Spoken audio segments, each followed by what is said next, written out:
Blasian Fiancée runs straight into the Korean Mafia boss. I didn't just escape. I stole his ledger. Hide me. I didn't see the car. I didn't see the streetlights. I only saw the man in the charcoal suit when I slammed into his chest at full speed. The impact nearly knocked the wind out of me. I bounced off him, stumbling back onto the wet pavement of Gangnam, my bare feet slipping on the asphalt. I braced for the fall, but a hand shot out lightning fast and caught my wrist in an iron grip. I looked up, gasping, rain plastering my hair to my face. Kai Park, the CEO of K-Corp, the bastard of Seoul, the only man my fiancé, Sung-jin, feared. He stared down at me, his dark, sharp eyes scanning my face, then the blood on my feet, and finally the black USB drive I was clutching like a lifeline. Sung-jin's fiancé, he said. His voice was deep, calm, and terrifyingly devoid of pity. His security team is 3 blocks away. You have about 40 seconds. He didn't ask why I was running. He didn't ask if I was okay. He looked at his watch. Let me go. I choked out, trying to pull my wrist free. If I let you go, you're dead, he stated flatly. Sung-jin doesn't tolerate runaways, especially ones holding encrypted drives. He knew. I stopped struggling. I looked at the black sedan turning the corner at the end of the street, Sung-jin's men. I looked back at Kai Park. I had run from a monster, and I had crashed straight into the devil. But the devil was the only one powerful enough to fight a monster. I didn't just escape, I whispered, holding up the drive. The rain slicked the black plastic. I stole his ledger. Every bribe. Everybody. It's all here. Kai Park's eyes narrowed. The indifference vanished, replaced by a razor-sharp interest. Hide me, I demanded, my voice trembling but loud enough to be heard over the storm. He looked at the approaching car. He looked at the drive. Then he looked at me, a mixed-race woman in a silk nightgown, shivering, offering him the keys to his rival's destruction. He pulled me flush against his chest, shielding me with his umbrella just as the headlights swept over us. To the passing car, we were just a couple in the rain. Get in, he said, opening the door of his armored SUV. But know this, Ms. Johnson. Once you get in that car, you don't get to walk away. I don't want to walk away, I said, climbing inside. I want to watch him burn. The interior of the car smelled of expensive leather and danger. Kai Park sat across from me, pouring a glass of amber liquid from a crystal decanter. He hadn't said a word since we left the curb. He just watched me. Drink, he said, sliding the glass across the small table. You're shaking. I took it. I didn't drink it. What happens now? Now, he said, leaning back and crossing his legs. We negotiate your price. I don't want money. Everyone wants money. Or safety. Or revenge. He pointed a long finger at the drive in my hand. That drive is worth $1 billion to the right buyer. But in your hands it's just a target on your back. Sung-jin will burn this city to the ground to find you. That's why I came to you, I said. You're the only one he can't touch. He can touch anyone, Kai Park corrected. But he hesitates with me. That hesitation is what you're buying. He leaned forward, his elbows resting on his knees. I will protect you. I will use that ledger to dismantle his empire piece by piece. I will make sure he never hurts you again. And in return? I asked. You get the drive? The drive is the entry fee, he said coldly. But protection requires cover. Sung-jin can claim I kidnapped you. He can send the police. Unless. He paused, letting the silence hang heavy in the air. Unless what? Unless you are family, Kai Park said. Under Korean law, a husband cannot be compelled to testify against his wife. A wife is part of the clan. If you are Mrs. Park, Sung-jin cannot touch you without declaring war on K-Corp. My breath hitched. You want to marry me? I want a contract, he said, his eyes hard. 1 year. We marry. It legitimizes my image to the board. They think I'm too volatile, too outsider. A wife stabilizes me. In exchange, you get the fortress of K-Corp around you. I stared at him. It was insane. It was a trap. But then I thought of Sung-jin's hands. I thought of the cage I had lived in for 3 years. Kai Park was offering a different kind of cage. One made of gold and glass, but a cage nonetheless. 1 year, I said. And I want half of whatever you take from Sung Jin. Kai Park's lips twitched. A ghost of a smile. You are greedy. I'm practical. Done, he said. He extended his hand. Welcome to the family, Ms. Johnson. I shook his hand. His skin was warm, his grip steady. I wasn't safe. I knew that. But as the car sped toward his penthouse, I realized something else. For the first time in my life, I wasn't the prey. I was the bait. The wedding took place in a judge's chamber 3 days later. No flowers. No guests. Just a contract and 2 signatures. I wore a white suit Kai had chosen. He wore black. He looked like a Grim Reaper dressed for a GQ shoot. Do you take this woman? I do, Kai said. He didn't hesitate.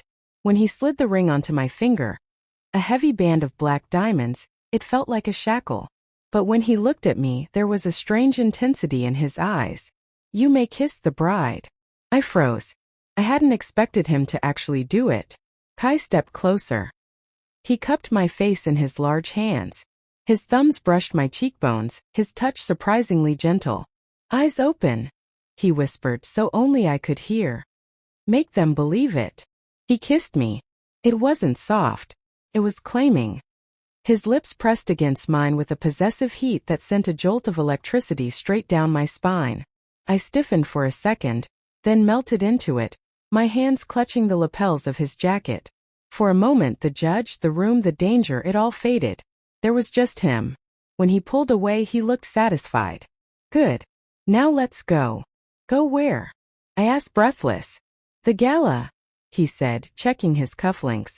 Sung Jin will be there. It's time to introduce him to my wife. The Grand Hyatt ballroom was filled with the people who hated us. The sole elite. The purebloods. The people who looked at Kai and me mixed, different, other, with polite disdain. But tonight they were staring for a different reason. I walked in on Kai Park's arm, wearing an emerald velvet dress that hugged every curve. I held my head high, ignoring the whispers.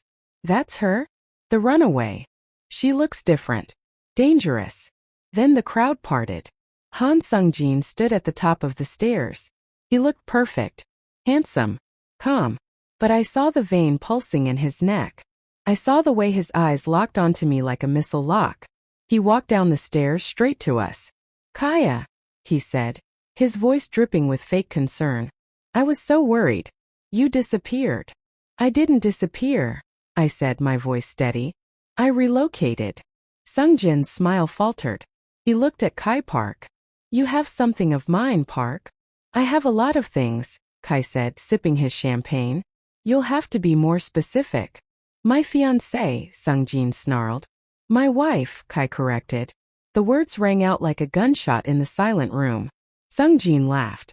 A cold, ugly sound. Wife? You think putting a ring on a whore makes her a wife? The room gasped. Kai moved. His hand started to rise. But I stepped forward. Careful, Sung-jin, I said, switching to flawless Korean. If I am what you say I am, then what does that make the man who begged me to stay on his knees 3 nights ago? Sung-jin turned red. You lying bee. He raised his hand to strike me. Kai caught his wrist in midair. Crack. The sound of Sung-jin's wrist straining against Kai's grip echoed in the hall. Kai twisted, forcing Sung-jin to his knees. Touch her, Kai whispered, his voice a low growl that made the hair on my arms stand up. And I will peel the skin from your body while you watch. He shoved Sung-jin backward. The rival boss stumbled, humiliated, his bodyguards catching him. This is war, Sung-jin spat, clutching his wrist. Good, Kai said, straightening his jacket. I was getting bored. Sung-jin stormed off. The crowd erupted into whispers. I let out a breath, my legs shaking. Kai's hand settled on the small of my back, warm and heavy. You did well, he murmured. I looked up at him. We just started a war. Kai looked down at me, a dangerous smirk playing on his lips. No yobo, honey. We just won the first battle. The car ride back to the penthouse was silent, but it wasn't the empty silence of before. It was the heavy, static-charged silence of a bomb that had just been armed. The adrenaline that had sustained me through the gala was crashing. My hands were shaking again. I kept seeing Sung Jin's eyes, the way they had shifted from shock to a cold reptilian promise of murder. I looked at Kai. He was scrolling through a tablet, his face illuminated by the blue light. He looked perfectly calm, as if he hadn't just broken a man's wrist in front of half of Seoul's high society. "He won't stop," I said, my voice barely a whisper. "You embarrassed him. He cares about his reputation more than money. He'll kill us." Kai didn't look up. "He will try." "You don't understand him," I snapped, the fear making me sharp. "Sung Jin isn't a businessman. He's a sadist. He enjoys the hunt. He's probably calling his contact in the prosecutor's office right now to fabricate a warrant." Kai finally turned to me. He reached out and took my hand. His grip was firm, grounding. "And I am calling my contact in the Blue House," he said. "Sung Jin plays checkers. Play go. By the time he gets a warrant, the drive you gave me will have already frozen 3 of his offshore accounts." 3 accounts? I frowned. "There are 50 on that drive." "We don't kill him all at once," Kai said, his thumb brushing over my knuckles. "If we destroy him tonight, another shark takes his place tomorrow. We bleed him. We make him weak. We make him make mistakes." Suddenly, the car swerved violently. I was thrown against the door. Tires screeched. The heavy armored SUV shuddered as something slammed into the side of it with the force of a wrecking ball. "Get down!" Kai roared. He didn't wait for me to react. He threw himself over me, covering my body with his, pressing me into the leather seat. Another impact. Metal crunching against metal. Glass shattered. Not the window but something outside. "Driver. Status." Kai barked. "Black SUV, sir. Ramming us from the left. 2 motorcycles behind. Evasive maneuvers. Get us to the safe house. The penthouse is compromised." "Safe house? What safe house?" I yelled, my face pressed against Kai's chest. I could smell the starch of his shirt and the faint scent of gunpowder. "The one Sung Jin doesn't know about," Kai grunted. The car fishtailed, the engine roaring as the driver floored it. I heard gunshots pop, pop, pop, dull thuds against the bulletproof glass. Kai didn't flinch. He just held me tighter, his hand cradling the back of my head. For a man who claimed this was just business, he was shielding me with his own life. We drove for an hour, leaving the city lights behind, climbing up winding roads into the mountains that ringed Seoul. The rain had turned into a torrential downpour, washing away the tracks of our escape. The safe house wasn't a bunker. It was a masterpiece of modern architecture cantilevered over a cliff edge. Concrete, steel, and glass. It looked like a villain's lair from a movie, isolated and imposing. "No staff," Kai said as he ushered me inside. "The security is automated. Biometric locks. Motion sensors in the forest for 3 miles. We are alone." He locked the heavy steel door behind us.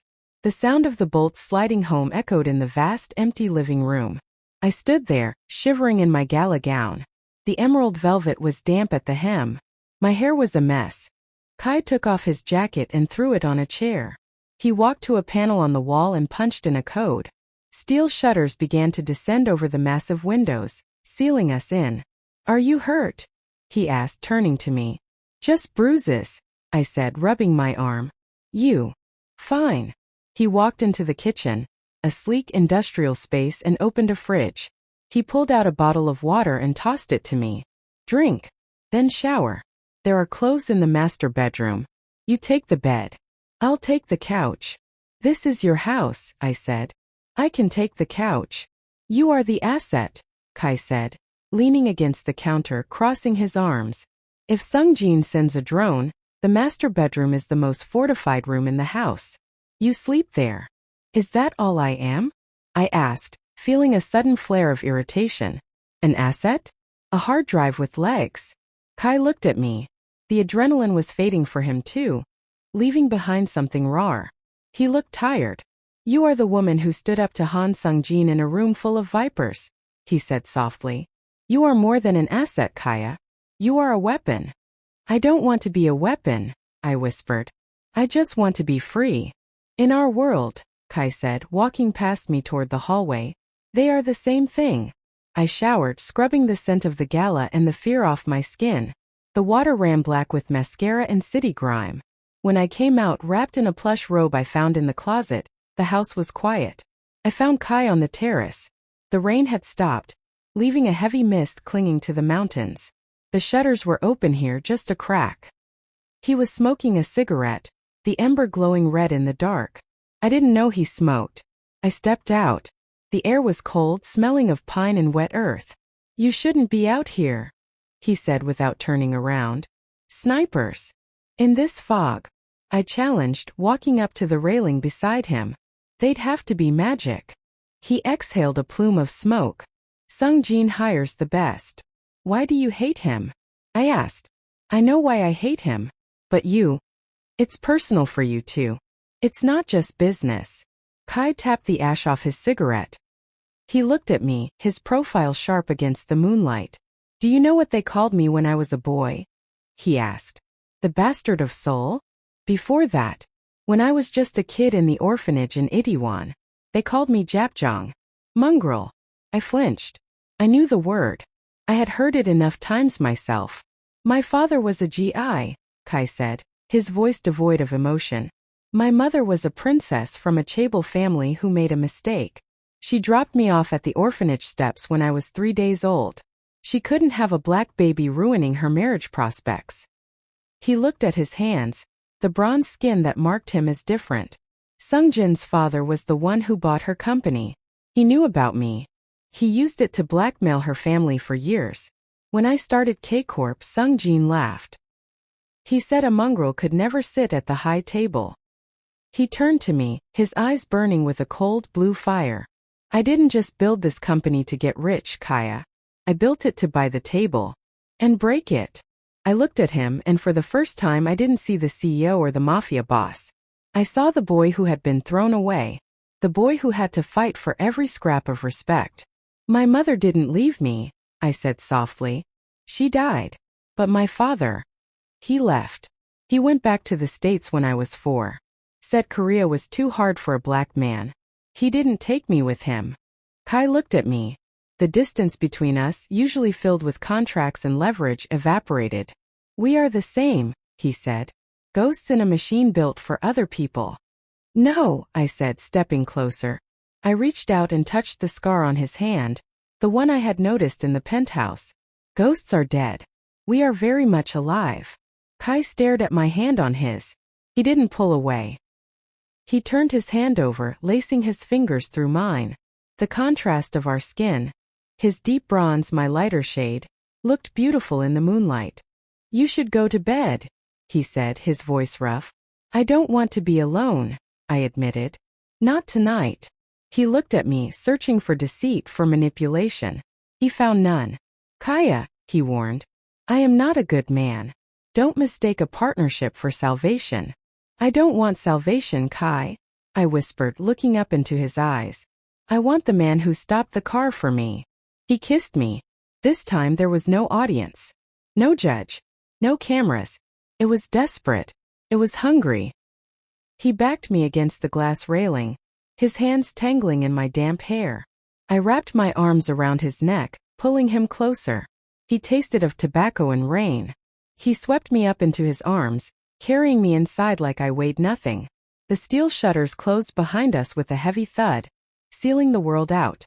In the darkness of the master bedroom, the contract dissolved. There was no CEO, no runaway.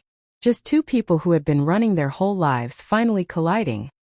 His touch was possessive, marking every inch of skin as his territory, but there was a reverence to it that Sungjin had never shown.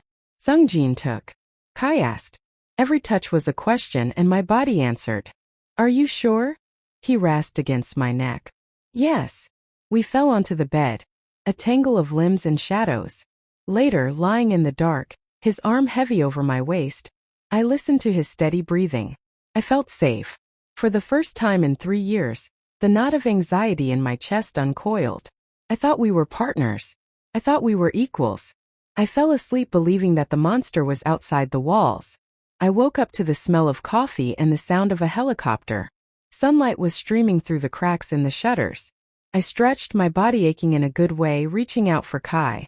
The other side of the bed was cold. "Kai." I sat up. The room was empty. I grabbed the robe and walked out into the living room. The shutters were open. The glass walls revealed a stunning view of the mountains, but the peace was broken by the thwup-thwup-thwup of a helicopter landing on the private pad outside. It wasn't a K-Corp chopper. It was blue and white. Police. I froze. Kai was standing by the glass doors, fully dressed in a fresh suit. He was watching the helicopter land. Kai. I asked, my voice trembling. Why are the police here? He didn't turn around. He didn't look at me. The deal is done, he said. His voice was back to the cold, marble baritone of the stranger I met in the rain. What deal? I sent a copy of the ledger to the chief prosecutor this morning, Kai said. Sungjin is being arrested as we speak. That's good, I said, confused. But why are they here? Kai finally turned. His face was a mask. The tenderness of last night. The man on the balcony was gone. The prosecutor needed a witness to corroborate the source of the drive, Kai said. To make the charges stick, they need the person who stole it. I felt the blood drain from my face. You're handing me over? You will be in protective custody, Kai said, walking past me to pick up his briefcase. It is the safest place for you. K-Corp cannot be seen harboring a fugitive if we want the stock price to hold. Protective custody? I screamed. Sungjin owns the police. You said that yourself. If I go with them, I'm dead. I made a deal, Kai said, not breaking stride. They promised your safety. You promised my safety. He stopped at the door. He looked at me, and for a second I saw a flicker of something: regret? Pain. But he crushed it instantly. I promised to destroy Sungjin, Kai said. This is how I do it. It's just business, Kaya. He opened the door. 2 uniformed officers stepped in. Mrs. Park, one of them said, reaching for his handcuffs. I looked at Kai. I looked at the man I had slept with, the man I had trusted. I wasn't the partner. I was just another piece of leverage. As the officer grabbed my arm, I didn't fight. I just stared at Kai Park. You're right, I whispered, my voice cold enough to freeze the room. You are a monster. Kai didn't answer. He just watched them take me away. The police cruiser smelled of stale coffee and dishonesty. I sat in the back, handcuffed, watching the rain smear the city lights into long blurry streaks. The 2 officers in the front hadn't said a word to me since we left the mountain safe house. They spoke to each other in low, grunted monosyllables. My heart was a cold stone in my chest. It's just business, Kaya. Kai Park's words replayed in my head on a loop, each repetition carving the wound deeper. I had been foolish. I had let a few hours of moonlight and shared trauma convince me that a shark could be a savior. He had used me to get the ledger, and now he was discarding me to clean up the mess. I looked out the window, trying to orient myself. We should be heading toward the Seoul District Prosecutor's office in Seochodong. But we weren't. We were crossing the Mapo Bridge. We were heading away from the government district, toward the private hangars near Gimpo. Excuse me, I said, my voice raspy. Where are we going? The prosecutor's office is the other way. The driver didn't answer. He just turned up the radio. A K-pop song about heartbreak blasted through the speakers, mocking me. Officer! I shouted, leaning forward as far as the cage allowed. You missed the turn. Where are you taking me? The cop in the passenger seat turned around. He wasn't smiling. He had dead, flat eyes. Sit back, Mrs. Park, he said. Change of plans. The prosecutor isn't available. Then take me to the station, I demanded, panic beginning to claw at my throat. I have rights. I am a protected witness. You're a witness, all right, he sneered. But protection costs extra. My stomach dropped. Kai hadn't just handed me over to the police. He had handed me over to Sungjin's police. I slumped back against the hard plastic seat.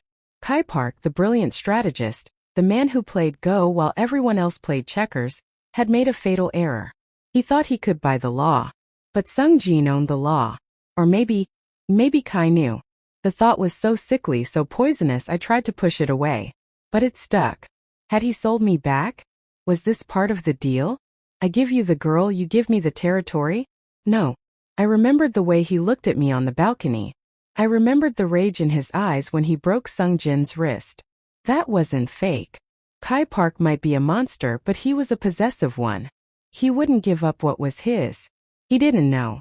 For the first time since the helicopter landed, I felt a flicker of something other than despair. I felt terror. Because if Kai didn't know I was being taken, no one was coming for me. I was on my own. The car stopped outside a private hangar at the edge of the airfield. It was pouring rain again, the sky a bruised purple. The door opened and the officer yanked me out. Move. I stumbled, my bare feet splashing in a puddle. I was still wearing the white robe from the safe house, now mud-splattered and soaked. A black Mercedes was parked on the tarmac, its engine idling. Standing next to it, holding a large umbrella, was a man I knew. Manager Kim. Sung Jin's right hand. He smiled when he saw me. It was a polite, terrifying smile. Miss Johnson. He bowed slightly. Or should I say Mrs. Park? The chairman has been very anxious to see you. Where is he? I asked, shivering. Inside. Kim gestured to the hangar. We have a flight scheduled for Jeju in an hour. Private, of course. The officers uncuffed me. Manager Kim handed them a thick white envelope.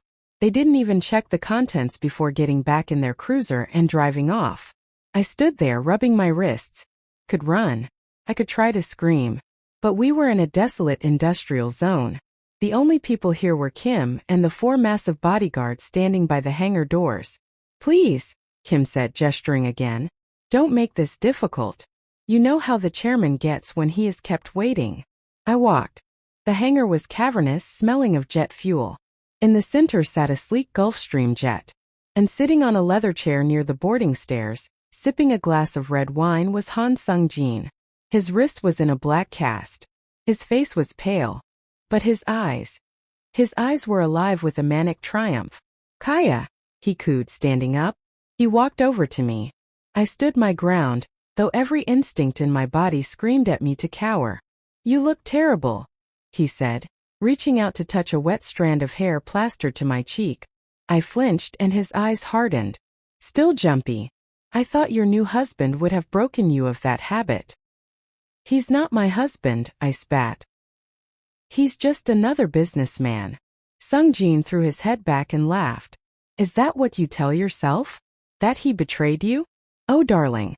It's so much funnier than that. He leaned in close, smelling of expensive cologne and rot. Kai Park didn't sell you out. He actually thought he had one. He sent the ledger to Prosecutor Choi at 8 a.m. A bold move. But Prosecutor Choi has a gambling debt that I bought 3 years ago. The moment Park hung up the phone, Choi called me. So Kai doesn't know, I whispered. He thinks you're safe in a cell, Sung-jin smirked. He thinks he's dismantling my empire right now. By the time he realizes the charges have been dropped and the evidence lost, we will be in international airspace. He grabbed my chin, his fingers digging into my jaw. And once we are in the air, he whispered, I am going to make you tell me every dirty secret he told you. And then I am going to throw you out the door somewhere over the Pacific. He shoved me toward the plane steps. Get her on board. Strap her in. K-Corp headquarters. 11:45 a.m. Kai Park stood in his office looking out at the city. He felt hollow. He told himself it was just the lack of sleep. It was the stress of the takeover. It wasn't the absence of the woman who had slept in his arms 6 hours ago. It was necessary, he told himself for the 100th time. She was a liability in the field. She is safe now. His phone buzzed on the mahogany desk. It was his chief of security, Min-ho. Sir, Min-ho's voice was tight. We have a problem. What is it? Did the stock drop? No, sir. It's the prosecutor's office. My contact just called. There is no record of a Kaya Park being booked into protective custody. Kai went still. The air in the room seemed to drop 10 degrees. Check again.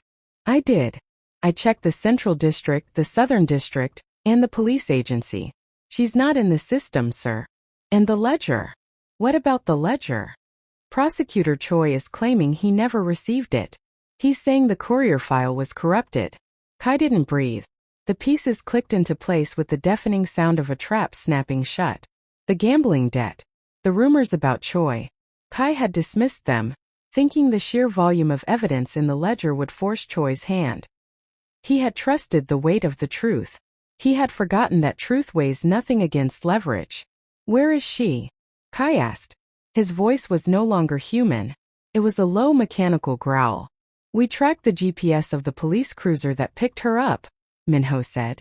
It disabled its transponder 20 minutes ago near the Gimpo Industrial Zone. Sector 4. Sector 4, Kai repeated. Sung Jin's private hangars.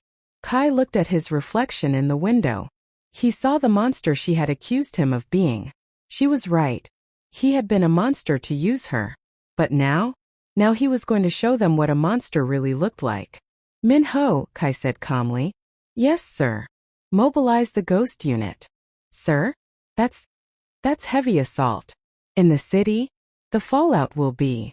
I don't care about the fallout, Kai said, walking to the hidden safe behind his desk.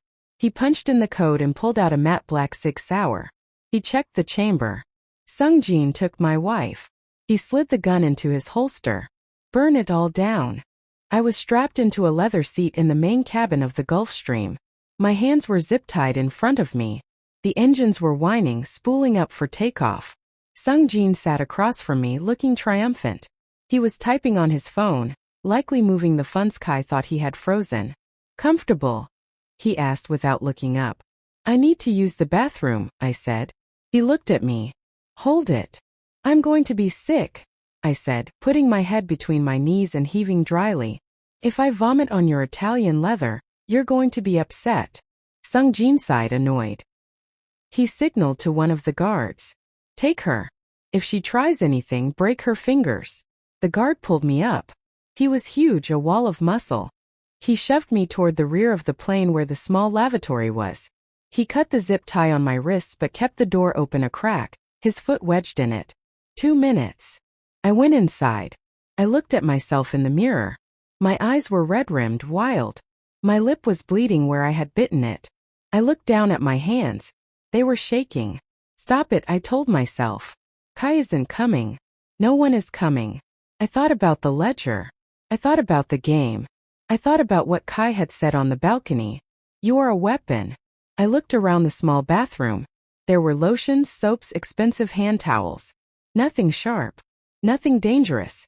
Then my eyes landed on the amenities kit on the counter. A razor. A toothbrush. And a small glass bottle of potent cologne. Sung Jin's brand. High alcohol content.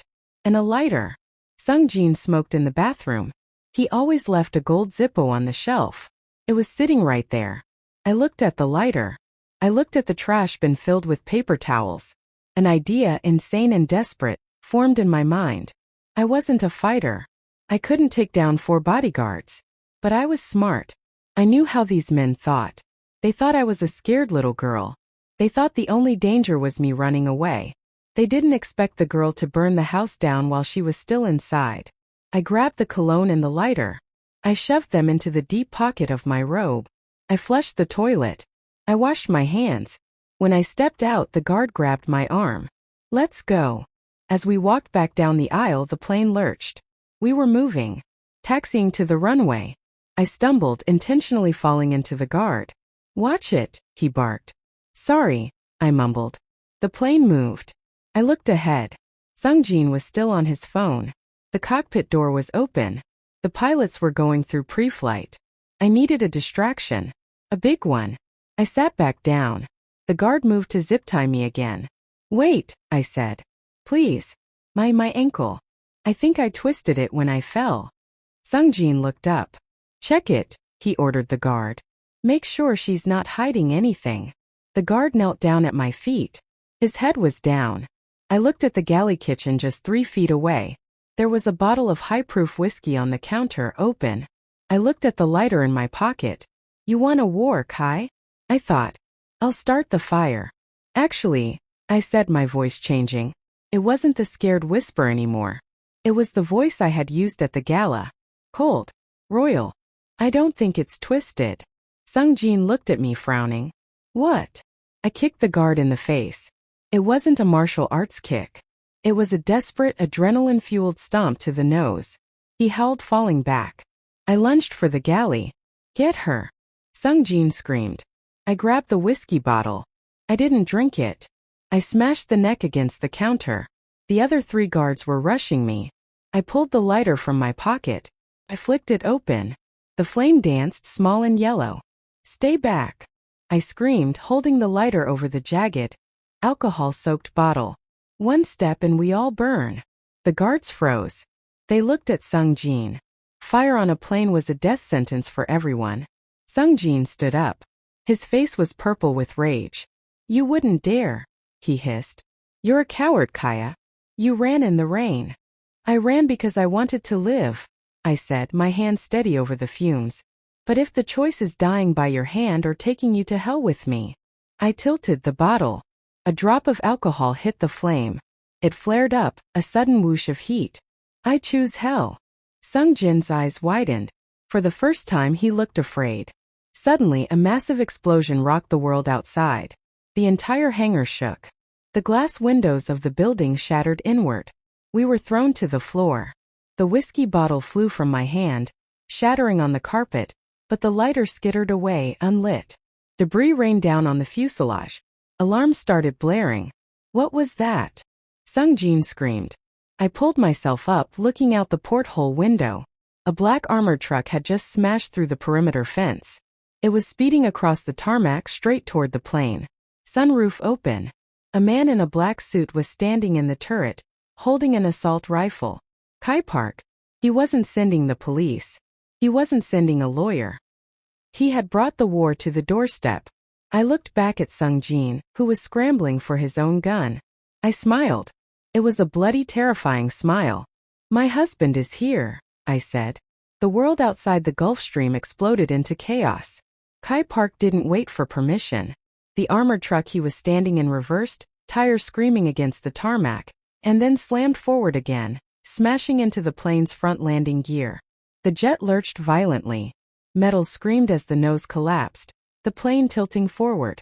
Inside the cabin, gravity shifted. Sung-jin lost his footing, tumbling toward the cockpit. I grabbed the armrest of my seat, barely keeping myself upright. The guards were in disarray, sliding down the aisle, their weapons clattering against the floor. "Kill him!" Sung-jin screamed, scrambling on his hands and knees. "Kill Park!" The cabin door was ripped open from the outside. It wasn't a polite entry. The locking mechanism was blown off with a shaped charge, sending the heavy door spinning onto the tarmac. Smoke poured into the cabin. Through the haze a figure emerged. Kai Park. He wasn't wearing his suit jacket. His white shirt was unbuttoned at the collar, sleeves rolled up, revealing the matte black assault rifle in his hands. He moved with terrifying precision. Thwip thwip. 2 suppressed shots. The guard nearest to me dropped, clutching his leg. Kai didn't look at the guards. He didn't look at Sung-jin. His eyes locked onto me. "Kaya! Get down!" I threw myself onto the floor just as the cabin erupted in gunfire. Sung-jin's remaining bodyguards were firing blindly toward the door. Bullets shredded the leather seats, sending clouds of stuffing into the air like snow. I crawled, keeping my head low, dragging myself toward the galley. The smell of jet fuel and ozone was choking. "Stop them!" Sung-jin was yelling, crawling toward the emergency exit over the wing. "Get me out of here." He was leaving. He was going to escape while his men died for him. Rage, hot and blinding, flared in my chest. I saw the jagged neck of the whiskey bottle I had smashed earlier lying near the galley cabinets. I grabbed it. I wasn't a soldier. I wasn't a killer. But I was done being a victim. As Sung-jin tried to pull himself up past the galley, I lunged. I didn't aim for his heart. I aimed for his legacy. I slashed the broken glass across the back of his hand, the one in the black cast. "Aya!" Sung-jin shrieked, clutching his hand. Fresh blood soaked the cast. He kicked out, catching me in the ribs, sending me sprawling back against the beverage cart. "You bitch!" he screamed, his face twisted into a mask of pure hate. He raised his good hand to strike me. A shadow fell over him. Sung-jin froze. He looked up. Kai Park stood there. He had cleared the aisle. The bodyguards were down or fleeing. Kai didn't say a word. He didn't monologue. He swung the stock of his rifle and smashed it into Sung-jin's face. The sound of bone breaking was sickeningly loud.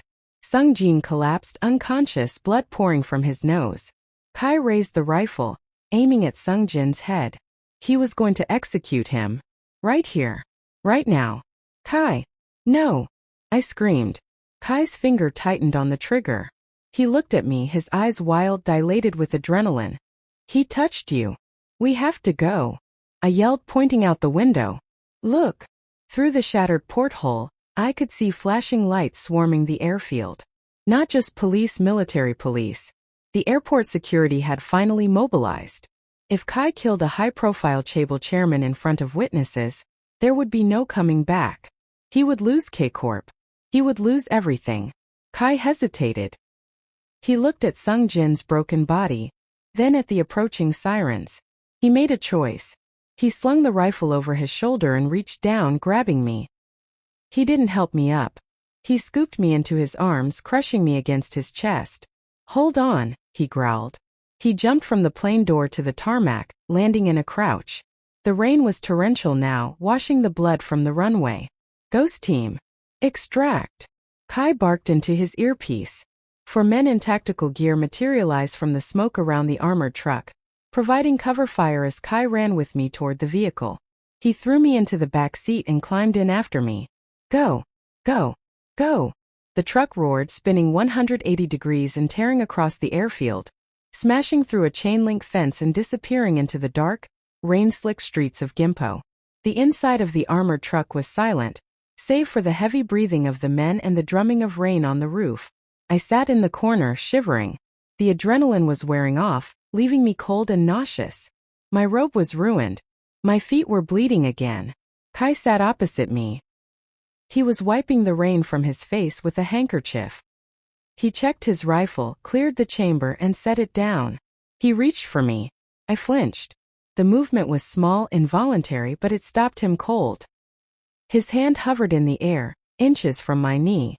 He looked at me, his expression fracturing. Kaya, he said, his voice rough. Don't, I whispered. I wrapped my arms around myself, trying to hold my shattered composure together. Don't touch me. Kai slowly lowered his hand. Are you hurt? Did he? You gave me to them, I said. It wasn't a scream. It was a flat, dead statement. The air in the truck vanished. The driver kept his eyes on the road. The security team looked away. I gave you to the police, Kai said, his jaw tightening. I thought you would be safe. You thought. I let out a harsh, broken laugh. You are Kai Park. You don't think. You calculate. You strategize. You told me you knew everything. You told me you were the only one who could protect me. I leaned forward, my eyes burning with tears I refused to shed. You were wrong. And because you were wrong, I was strapped to a chair while Sung Jin told me exactly how he was going to throw me into the ocean.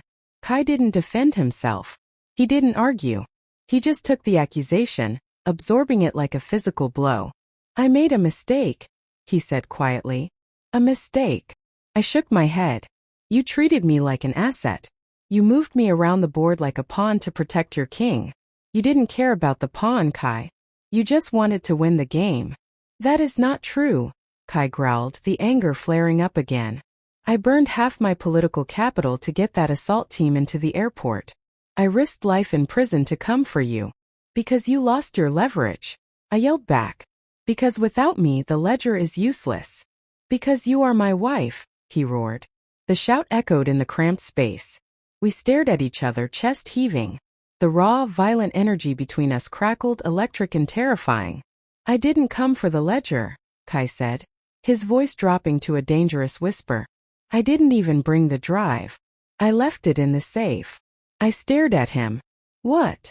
I came for you, he said. He reached out again, and this time when I didn't flinch he took my hand. His grip was bruising, desperate. I made a mistake, Kaya. I trusted the system because I wanted a clean victory. I wanted to give you a life where you didn't have to look over your shoulder. He pulled me closer, ignoring the blood and the grime. I will never make that mistake again. From now on I don't trust the law. I don't trust the prosecutors. I only trust us. He looked at me with an intensity that made my knees weak. It wasn't the look of a businessman closing a deal. It was the look of a man who had stared into the abyss and realized the only thing that mattered was the woman standing next to him. Where are we going? I asked, my voice trembling. Home, Kai said. But not the penthouse.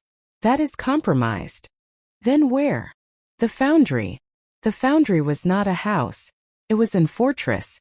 Located in the industrial district of Seongsadong, it was an old red brick factory that K-Corp had gutted and repurposed.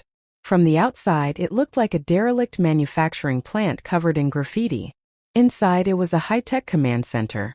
The truck drove straight into the loading bay. Heavy steel doors slammed shut behind us. Kai helped me out. I was exhausted, stumbling. He didn't hesitate. He picked me up again, carrying me past rows of servers and security monitors manned by his private intelligence team. He took me to the living quarters on the top floor. It was raw industrial exposed brick, steel beams, polished concrete floors. It lacked the cold luxury of the penthouse. It felt more real. He set me down on a massive velvet sofa. "I'll get the medic," he said. "No," I grabbed his wrist. "No strangers. Not right now." Kai looked at me. He nodded. "Okay. I'll do it." He went to a cabinet and retrieved a first aid kit. He brought a basin of warm water and a towel. He knelt at my feet. The CEO of K-Corp, the monster, kneeling on the concrete floor to clean the road grit and blood from my feet.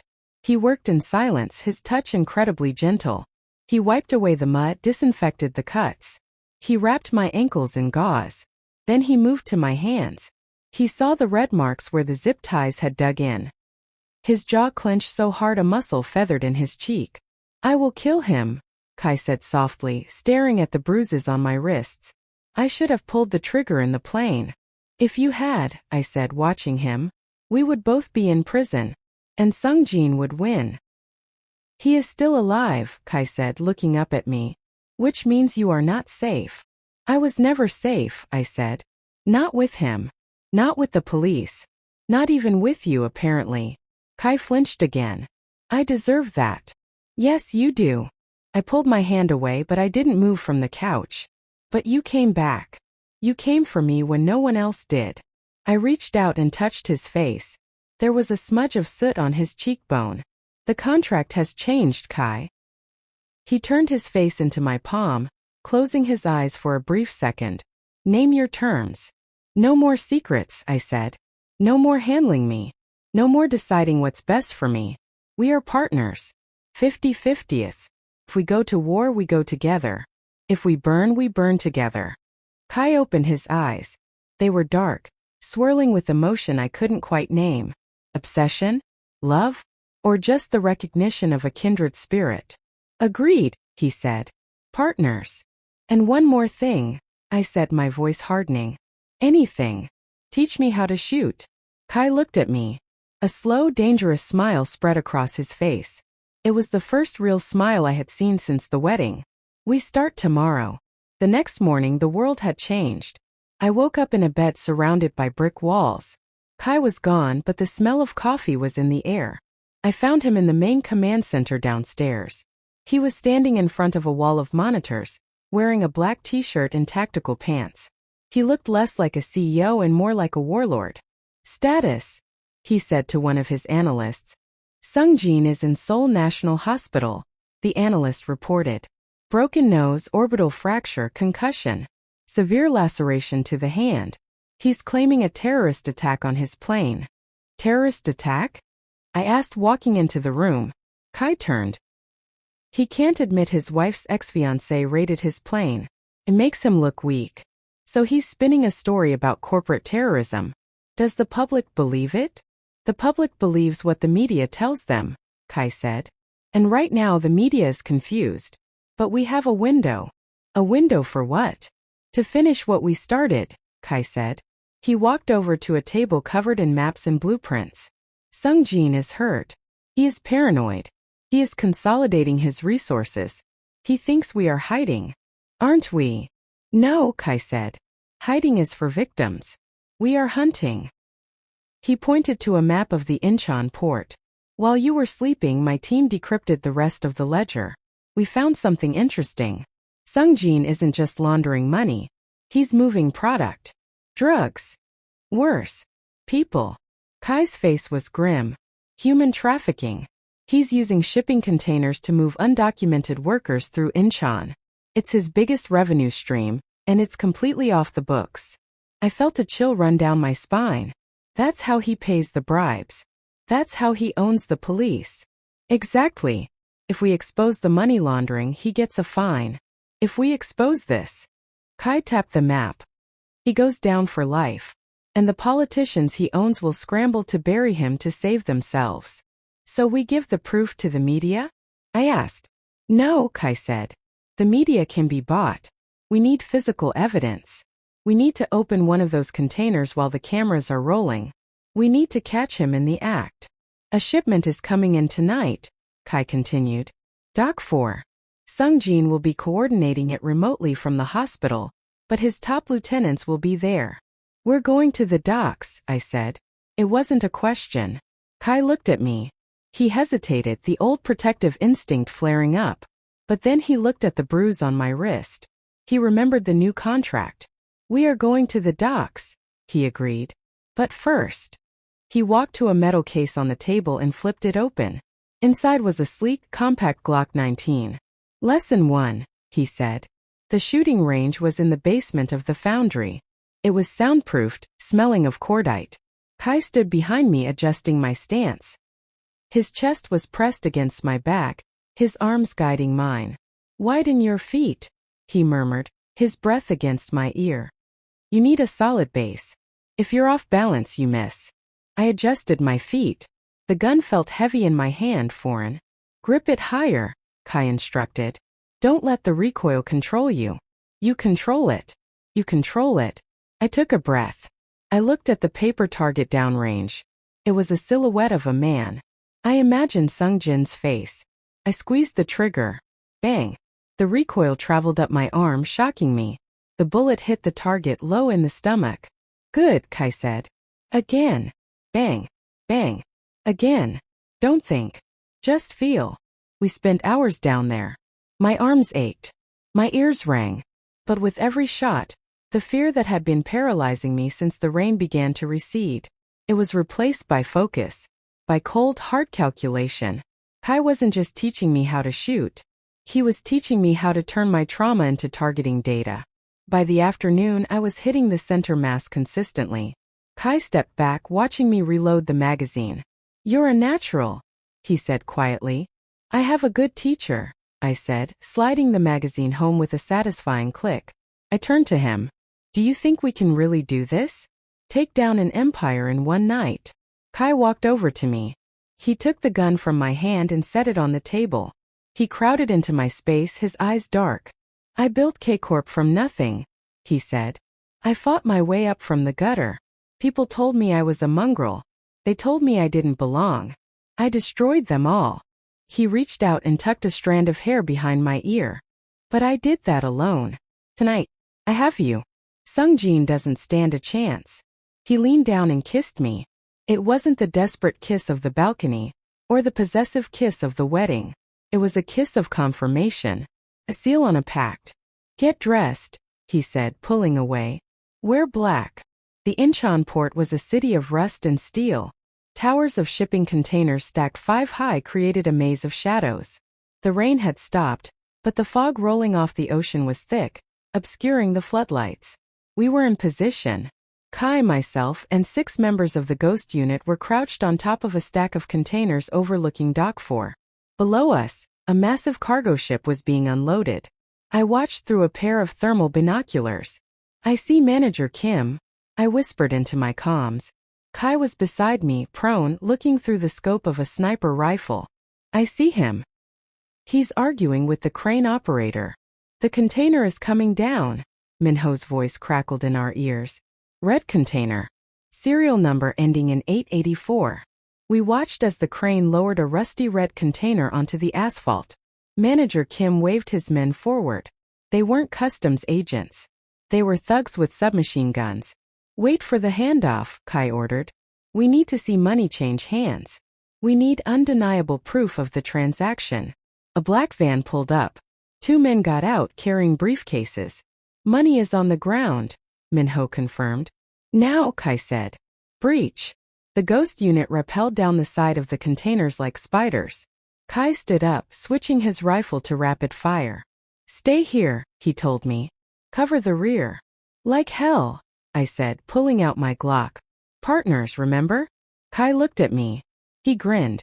Stay low. We moved. We slid down the ladder, hitting the ground running. Federal agents. Drop your weapons. Minho screamed, a bluff but a useful one. Chaos erupted. The thugs didn't drop their weapons, they opened fire. The docks turned into a war zone. Bullets sparked off the steel containers. The sound was deafening. I ducked behind a forklift, heart hammering. A man with a bat rushed me from the left. I didn't think. I didn't freeze. Widen your stance. Grip high. I raised the gun. I fired. He dropped, clutching his leg. I moved forward, scanning. Kai was a blur of motion, moving through the enemy like smoke. He wasn't shooting to kill unless he had to. He was disabling, disarming, dismantling. Clear. Minho shouted. The gunfire died down. Manager Kim was on his knees, hands behind his head. The other thugs were zip-tied. Kai walked over to the red container. He shot the lock off. He threw the doors open. I stepped forward, dread pooling in my stomach. Inside the container, huddled in the dark, were 30 women. Terrified. Starving. My hand flew to my mouth. Oh my God. Kai turned to Manager Kim. His face was a mask of absolute fury. This is what you do? Kai asked, his voice shaking the air. You sell people? Kim spat on the ground. It's just business, Park. Kai pistol whipped him. Kim collapsed. Minho, Kai barked. Get the cameras. Get the live streams up. I want every news channel in Korea to see this in 5 minutes. Yes, sir. I walked into the container. The women shrank back, terrified. It's okay, I said in Korean, holding up my empty hands. You're safe. We're getting you out. One of the women, young, maybe 18, looked at me. She saw my face, mixed like hers might be one day if she stayed here. She saw the gun in my holster. She saw the man in black guarding the door. She started to cry. I turned back to Kai. He was on the phone, likely calling the real police, the few honest ones he knew. We had the evidence. We had the leverage. Sung Jin wasn't just ruined. He was over. But as I looked out at the dark ocean, I felt a prickle on the back of my neck. Kai! I shouted. Incoming! A drone. It screamed out of the fog. A small quadcopter with a flashing red light. It wasn't a camera drone. It was strapped with C4. Run! Kai roared. He tackled me, throwing us both behind the thick steel wheel of the crane just as the drone dove into the open container. Boom! The explosion shook the earth. Heat washed over us. I scrambled up, ears ringing. The women!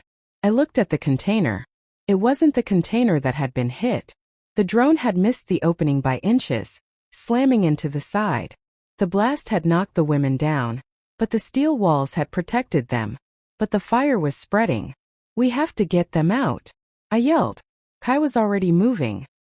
He ripped the burning debris away with his bare hands. Get them to the truck. Move. We pulled them out, one by one, coughing in the acrid smoke. Sirens were wailing in the distance, real ones this time. As the last woman was loaded into the ghost unit's transport, I looked back at the burning dock. My phone buzzed in my pocket. A text message. Unknown number. You missed.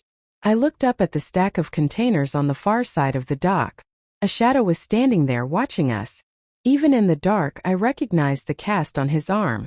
Sungjin. He hadn't been in the hospital. He had been waiting.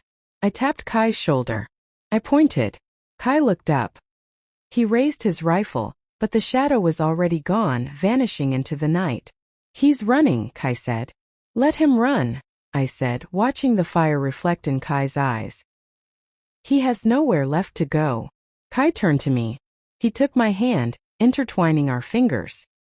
His hand was burned, soot-stained, and shaking with adrenaline. One last hunt, he promised.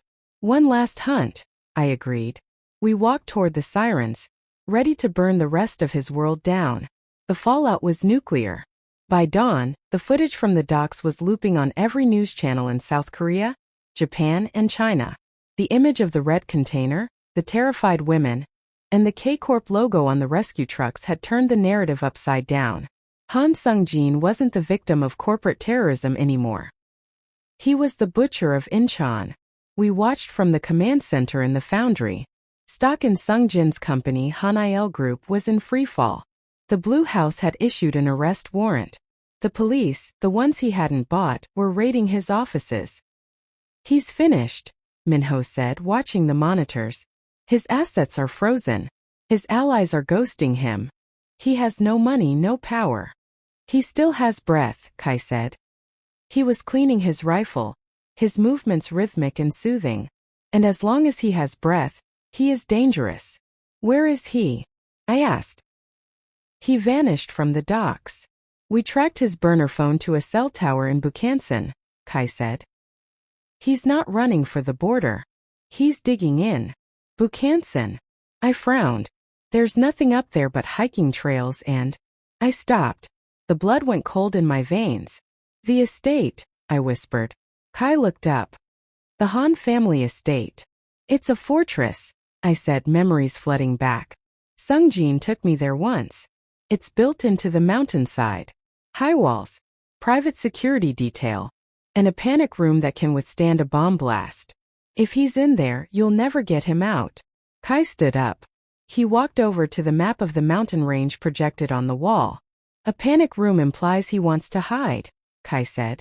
But Sungjin is a narcissist. He went there because it's the seat of his power. He wants to make a last stand on his own soil. We can't siege it, Minho warned. It would take a battalion. And by the time we breached the perimeter, the police would be swarming. We don't need a battalion, Kai said, turning to me. We need a key. He looked at me with that intense, calculating gaze. You lived with him for 3 years, Kaya. You know his habits. You know the house. I know the house, I agreed. But I don't have a key. The gates are biometric. I don't mean a physical key, Kai said. I mean a weakness. Every fortress has a crack. Where is his? I closed my eyes, visualizing the sprawling traditional Hanok mansion mixed with brutalist concrete. I remembered the cold hallways, the hidden passages for the staff so they wouldn't be seen by the guests. The supply tunnel, I said, opening my eyes. The kitchen staff use an underground tunnel to bring in food supplies, so the trucks don't ruin the aesthetic of the main courtyard.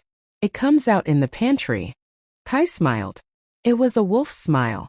Does it have security? A keypad, I said. But Sungjin never changes the codes. He thinks he's untouchable. The code is his birthday. Kai racked the slide of his rifle. Suit up, he said. We're going to a housewarming party. The rain had returned, heavier than before, turning the mountain roads into rivers of mud. It was fitting.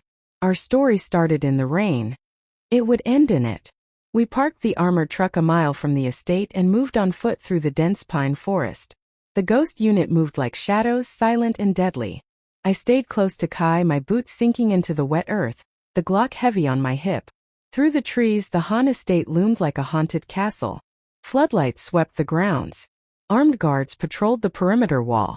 12 hostiles visible, Minho whispered over the comms. Snipers in the north tower. Bypass them, Kai ordered. We stick to the plan. The tunnel. We circled around to the service road. The entrance to the tunnel was a heavy steel door set into the rock face, hidden by overgrown ivy. Kai checked for traps. Clear. I stepped forward and punched in the code. 0412. The light on the pad turned green. The heavy lock disengaged with a solid thunk. He really is arrogant, Kai muttered. We slipped inside. The tunnel was damp, smelling of mold and old vegetables. We moved in single file, night vision goggles turning the world into a grainy green phosphor. We reached the pantry door. Kai cracked it open. The kitchen was empty.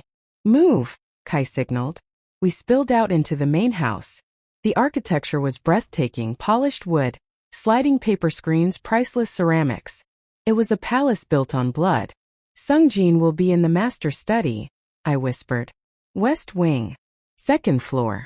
That's where he keeps his trophies. Minho, take the team and secure the ground floor, Kai ordered. Any resistance, put them down. But do it quietly. Copy. Kaya on me. We moved up the grand staircase. My heart was hammering against my ribs, but my hands were steady. I wasn't the girl running barefoot anymore. I was the hunter. We reached the second floor landing. The The hallway was long, lined with portraits of Sung Jin's ancestors. Stern, pure-blood Korean men who looked down on us with disapproval. At the end of the hall, the double doors to the study were closed. 2 guards stood outside. Kai didn't hesitate. He raised his suppressed rifle. Phut, phut. The guards dropped before they could even reach for their radios. We stepped over them. Kai stood on one side of the door, I stood on the other. He looked at me. He didn't tell me to stay back. He nodded. He kicked the door open. The study was dark, lit only by the fireplace and the lightning flashing outside the massive window. Han Sung-jin sat behind his desk. He was wearing a silk robe, a glass of whiskey in his good hand.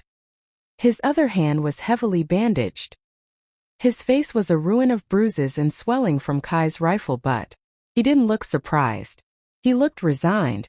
"I knew you'd come," he rasped, his voice thick. Kai walked into the room, rifle trained on Sung-jin's chest. I followed, my gun drawn. "It's over, Sung-jin," Kai said. "The police are 10 minutes out. Your accounts are drained. Your reputation is ash." Sung-jin chuckled. It was a wet, gurgling sound. "You took everything," he said, looking at Kai. Then his eyes slid to me. "No. She took everything. You were just the hammer she used to break the glass." He stood up, swaying slightly. "Sit down," Kai commanded. "Or what?" Sung-jin sneered. "You'll kill me? Go ahead. Make me a martyr. If you kill me in cold blood, Park, you go to prison. And my lawyers will paint you as the jealous rival who murdered a defenseless man." He was right. And he knew it. He was baiting Kai. "I won't kill you," Kai said, lowering the rifle slightly. "I'm going to let the women you sold testify against you. I'm going to let them watch you rot in a cell for the rest of your life." "A cell?" Sung-jin laughed. He reached into his desk drawer. "Don't!" Kai shouted, raising the rifle again. Sung-jin pulled his hand out. He wasn't holding a gun. He was holding a remote detonator. "You think I'm going to prison?" Sung-jin smiled, his teeth stained with blood. "This house is rigged, Park. 500 pounds of C4 in the foundation. If I go, the mountain goes." He held his thumb over the button. "Drop the guns," he ordered. Kai hesitated. "Drop them," Sung-jin screamed. "Or we all die right now." Kai slowly lowered his rifle to the floor. He kicked it away. "You too, bitch," Sung-jin spat at me. I lowered my Glock. I set it on the rug. Sung-jin walked around the desk. He was limp, broken, but the detonator gave him godlike power. He stopped in front of me. He smelled of whiskey and madness. "You think you're strong now?" he whispered, leaning into my face. "Because you wear his ring? Because you learned to shoot? You're nothing, Kaya. You're just a runaway slave." He raised his bandaged hand to backhand me. I didn't flinch. I watched his eyes. I saw the muscle in his shoulder tense. In that split second, I realized something. He was enjoying this. He was savoring the fear. And because he was savoring it, he was slow. I didn't go for the gun on the floor. I went for the detonator. As his hand came down, I caught his wrist, the broken one. I squeezed with everything I had. Sung-jin screamed, the pain blinding him. His grip on the detonator loosened. I didn't pull away. I stepped into him. I drove my knee into his groin. He doubled over, gasping. I grabbed the detonator from his falling hand. "Kai!" I yelled, tossing it across the room. Kai caught it in midair. Sung-jin scrambled back, his eyes wide with panic. He lunged for the desk drawer again, this time for the gun he had actually hidden there. He pulled out a silver revolver. He spun around, aiming at me. "Die!" Bang! The sound was deafening in the enclosed space. I flinched, waiting for the pain, waiting for the bullet. But I wasn't hit. Sung-jin stood there, the revolver wavering in his hand. A small red flower bloomed in the center of his chest. He looked down at it, confused. He looked up at me. "You!" He collapsed backward, crashing into his chair, then sliding to the floor. I turned. Kai hadn't fired. He was still holding the detonator. I looked down at my hand. I was holding my Glock. I hadn't set it on the rug. I had fainted. When I crouched to put it down, I had palmed it, tucking it behind my back. I had shot him.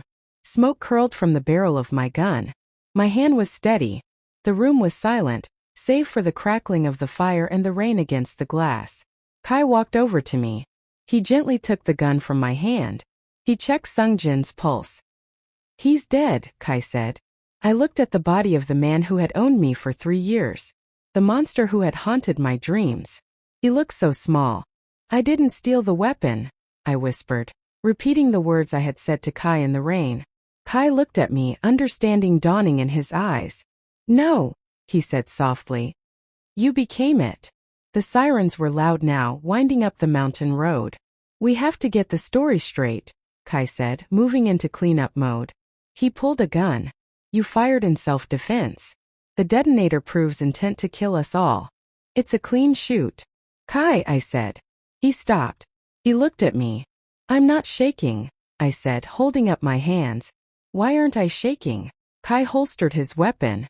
He took my hands in his. "Because the war is over, Kaya. You don't have to fight anymore." "What happens now?" I asked. "The contract. The deal. It was all to destroy him. He's destroyed."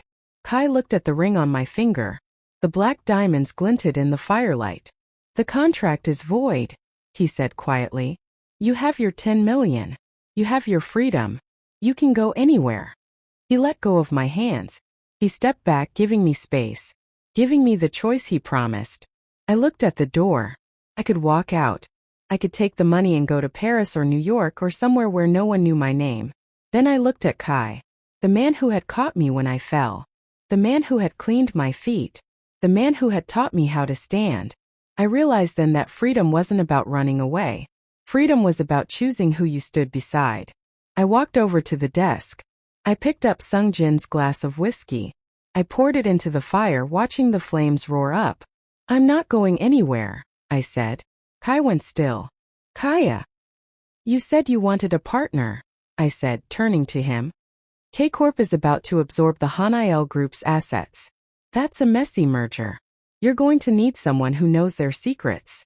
I walked up to him, stepping into his space until our chests were touching. "I want 50% of the new territory," I said. "And I want the corner office." Kai stared at me. A slow disbelief turning into a blazing pride filled his eyes. "You are extortionate," he murmured, his hands finding my waist. "I learned from the best." The front doors of the estate burst open downstairs. We could hear the police shouting, storming the house. "Hands up. Police." Kai didn't look at the door. He looked at me. 51%, he offered. "And you keep the ring." I smiled. It was a dangerous, beautiful smile. "Deal." He kissed me. It wasn't a goodbye. It was a coronation. When the police kicked open the doors to the study, guns drawn, they didn't find a victim and a savior.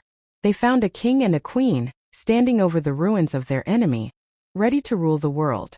The interrogation room at the Seoul Central District Prosecutor's Office was a gray windowless box designed to break people. The air conditioning was cranked up too high, the fluorescent lights buzzed with a headache-inducing hum, and the steel table was bolted to the floor. I sat on one side. A plastic cup of lukewarm water sat untouched in front of me. My hands were swabbed for gunshot residue hours ago. My clothes, the tactical gear Kai had given me, had been confiscated for evidence, replaced by a gray sweatsuit provided by my lawyer. The door opened. Prosecutor Choi walked in. He was the man Sung-jin had bought. The man who had lost the ledger. He looked tired, sweaty, and terrified. He slammed a file folder onto the table. "Mrs. Park," he began, trying to summon an authority he no longer possessed. "We found Han Sung-jin dead with a bullet in his chest. Your fingerprints are on the gun. Your husband was holding a remote detonator. This looks like a premeditated execution." I looked at him. I didn't blink. 3 days ago I would have been shaking. I would have been begging for a lawyer. But the woman who sat in this chair today had walked through fire. She had shot a monster in the heart and hadn't missed. "It looks," I said, my voice calm and icy, "like self-defense against a domestic terrorist who threatened to blow up a mountain." "Domestic terrorist?" Choi scoffed. Han Sung-jin was a respected chairman. Han Sung-jin was a human trafficker. I cut him off. And we have the server logs to prove it. We also have the logs of the payments he made to you, Prosecutor Choi. Choi froze. The color drained from his face. I don't know what you're talking about. Kai has the ledger. I lied. We had turned the digital copy over to the press, but Choi didn't know that. He has the specific dates of your gambling debts being paid off by Hanael shell companies. If you charge me, that evidence goes to the Blue House corruption unit within the hour. Choi stared at me. He looked at the mirror on the wall, behind which I knew Kai and his team of expensive lawyers were watching. This is blackmail, Choi whispered. I leaned forward. No, prosecutor. This is a plea deal. You rule the shooting as self-defense. You close the case. And in exchange, you get to keep your pension and your freedom. I sat back, crossing my arms. Be smart, Choi. Sung-jin is dead. He can't pay you anymore. But K-Corp is very much alive. Choi looked at the file. He looked at me. He saw the shift in power. The old king was dead. He had to bow to the new queen if he wanted to survive. He closed the folder. The forensics report supports the self-defense theory, he muttered, not meeting my eyes. The angle of the shot. The presence of the detonator. Yes. It seems clear. He stood up. You're free to go, Mrs. Park.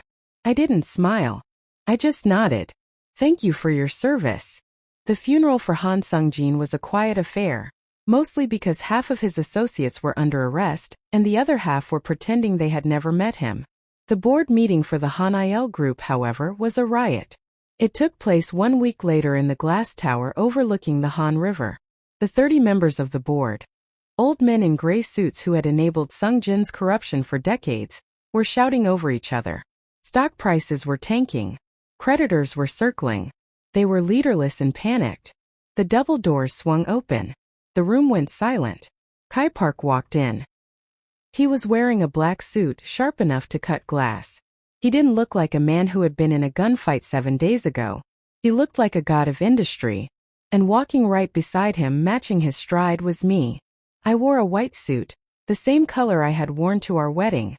My hair was pulled back in a severe, elegant bun.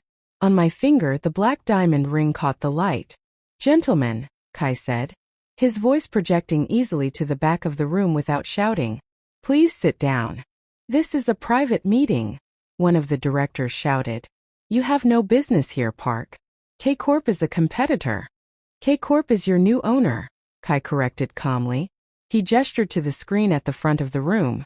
A graph appeared, showing a massive spike in share acquisitions. While you were panicking and selling off your personal stock to cover your losses, Kai explained, my wife and I were buying. As of this morning, K-Corp owns 51% of Hanael Group voting shares. The room erupted. This is illegal. This is a hostile takeover. It is hostile, I spoke up. My voice cut through the noise. Every head turned to me. But it is entirely legal. I walked to the head of the table where Sung-jin used to sit. I placed my hand on the leather chair. Han Sung-jin used this company to traffic women, I said, looking each director in the eye. He used your logistics network to smuggle drugs. Every single one of you is complicit. The police are building a RICO case right now. The directors paled. However, I continued, K-Corp is willing to offer you a lifeline. We will absorb the toxic assets. We will restructure the company. We will rebrand. And in exchange you will all resign. Immediately. Resign, the director sputtered. And lose our pensions? Resign, Kai stepped up beside me. And we won't hand the internal audit reports to the police. You get to retire to your villas in Jeju. You get to stay out of prison. It was the same deal I had given the prosecutor. Mercy wrapped in a threat. The directors looked at each other. They looked at the charts. They looked at the cold, unified front of Kai and me. One by one they sat down. Where do we sign? The lead director asked, defeated. Kai pulled a stack of documents from his briefcase. He slid them down the table. He turned to me. He didn't smile, but his eyes were gleaming. Chairwoman Park, he said, gesturing to Sung-jin's empty chair. Would you like to call the meeting to order? I sat in the chair. It was comfortable. Felt right. The meeting is called to order, I said. First item of business. We're burning the logo. Life after the war was strange. It was quiet, but it wasn't peaceful. Peace implies a lack of conflict. Our life was full of conflict. Business battles, negotiations, the constant pressure of running an empire that now spanned half the city. But the fear was gone. We moved out of the penthouse and the foundry. We bought a new estate in Hanamdong, modern, fortified, but filled with light. No hidden tunnels. No panic rooms. We didn't need to hide anymore. It was late 3 months after the takeover. I was in my home office, reviewing the quarterly reports for the newly rebranded Phoenix Logistics. Kai walked in. He was holding 2 glasses of wine. He set one down on my desk and came around behind me. His hands began to knead the tension out of my shoulders. "You're working late," he murmured. "The rebranding is harder than I thought," I said, leaning back into his touch. "People still remember the scandal." "They will forget," Kai said. "Profit has a way of erasing memory." He spun my chair around so I was facing him. He leaned against the desk, trapping me between his legs. "Stop working," he commanded softly. "I can't. I have to prove I can do this. I have to prove I'm not just." "Just what?" "Just the face," I admitted. "Just the trophy wife who got lucky." Kai reached out and tilted my chin up. "Lucky?" He laughed dryly. "Kaya, you saved my life in the plane. You saved the women on the docks. You pulled the trigger in the study when I hesitated. There is no luck involved." He leaned down, his face inches from mine. "You are the most dangerous person I know. And I know a lot of dangerous people." I smiled. "Is that a compliment? In our world? It is the highest praise." He kissed me. It started slow, tired from the long day, but quickly deepened into something hungry. The chemistry that had sparked in the rain and exploded in the safe house hadn't faded. If anything, it burned hotter now that we were truly equals. He pulled me up from the chair, sweeping the papers off the desk. "Kai." I laughed. "Those are important. I'm the CEO." He growled against my neck. "I say we're done for the day." 1 year later. The Seoul Annual Charity Gala. The Grand Hyatt Ballroom was exactly as it had been the night I first confronted Sung-jin. The same chandeliers. The same gold leaf. The same crowd of vipers in silk and tuxedos. But the atmosphere was different. When the doors opened and the announcer called our names, the room didn't go silent with judgment. It went silent with respect. And fear. Mr. Kai Park and Mrs. Kaya Park, CEOs of K-Corp Global. We walked down the stairs. I wore black this time. A sleek strapless gown that looked like liquid obsidian. Kai wore a matching tuxedo. We moved through the crowd like sharks in a reef. Politicians bowed to us. Business rivals stepped out of our way. The whispers were no longer about my mother or my exotic blood. "That's her. The Iron Queen. I heard she doubled their logistics revenue in 6 months. Don't look her in the eye. She'll buy your company just to fire you." I tightened my grip on Kai's arm. "They're terrified of us," I whispered. Kai looked down at me. He looked older than he had a year ago. A few gray hairs in his temple, lines of stress around his eyes, but he looked happier. "Good," he said. "Fear keeps the peace." We reached the center of the room. A waiter brought us champagne. I looked around at the city that had once tried to crush us. The city that had called us mongrels, bastards, refugees. Now we owned it. We were the other monsters. The ones who survived. Kai raised his glass to me.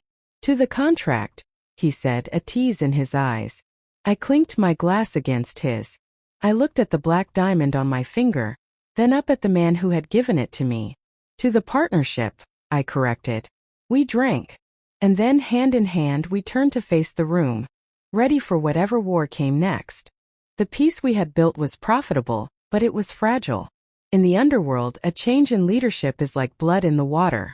It attracts sharks from other oceans. 6 months after the gala, K-Corp received a courtesy invitation from the Tanaka Group in Tokyo. They were a shipping conglomerate with deep ties to the Yakuza. They claimed they wanted to discuss synergy regarding our new shipping routes in Incheon. Kai knew what it really was. It was a stress test. They wanted to see if the Iron Queen was real, or just a figurehead for her husband. We flew to Tokyo on our private jet, the new one with reinforced bulkheads and anti-missile defense systems. The meeting took place in a traditional tea house in Ginza, owned by the Tanaka family. It was deceptively serene. Bamboo fountains trickled water. Koi fish swam in the ponds. We sat on tatami mats across from Kenji Tanaka, the patriarch. He was a man in his 60s, missing the tip of his left pinky finger. "Mr. Park," Tanaka said, pouring tea, "your acquisition of Hanael was aggressive, impressive. But Incheon is a complicated port. My family has moved product through those docks for 30 years. Under Han Sung-jin's arrangement," Kai said, his Japanese fluent and formal. "But Sung-jin is dead. His arrangements died with him. Agreements are honored by successors," Tanaka said, his eyes hard. "We expect our special cargo to continue flowing without customs interference. In exchange, we offer protection." "Protection from whom?" I asked. Tanaka looked at me. He didn't mask his disdain. To him, I was a woman, a foreigner, and an accessory. "From the accidents that happen to ships that sail alone, Mrs. Park," he said, a thin smile playing on his lips. It was a direct threat. Kai shifted. I saw his hand twitch toward the inside of his jacket. He was ready to end this negotiation with violence. I placed my hand over his. "Wait." I turned to Tanaka. I took a sip of the tea. "Mr. Tanaka," I said, "you assume K-Corp is a shipping company. We are not. We are a logistics empire. We track every container, every pallet, every bolt that moves through our hub." I pulled a tablet from my bag and slid it across the low table. "This is a manifest of your special cargo from last month," I said. "Synthetic opioids, unregistered firearms, and disturbingly, components for missile guidance systems destined for North Korea." Tanaka's smile vanished. The guard standing in the corner stiffened. "You spy on your partners?" Tanaka hissed. "We audit our liabilities," I corrected. "K-Corp is going legit, Mr. Tanaka. We are listing on the NYSE next year. We cannot have Yakuza contraband in our hulls. You think you can stop us?" Tanaka laughed. "We have ships. We have men. If you block us, we will blockade Incheon. We will sink your fleet." "You could," I agreed. "But then you would have to explain to the Japanese Prime Minister why his personal bank accounts were just hacked and drained of 3 billion yen. Tanaka froze. "What?" "Kai is the muscle," I said, gesturing to my husband. "But I run the cyber intelligence division." While we were drinking this lovely tea, my team accessed your family's offshore holdings. The money is currently sitting in an escrow account in Switzerland. I leaned forward. "You can have your money back, Mr. Tanaka. But the contraband stops. You pay standard shipping rates. You follow our rules.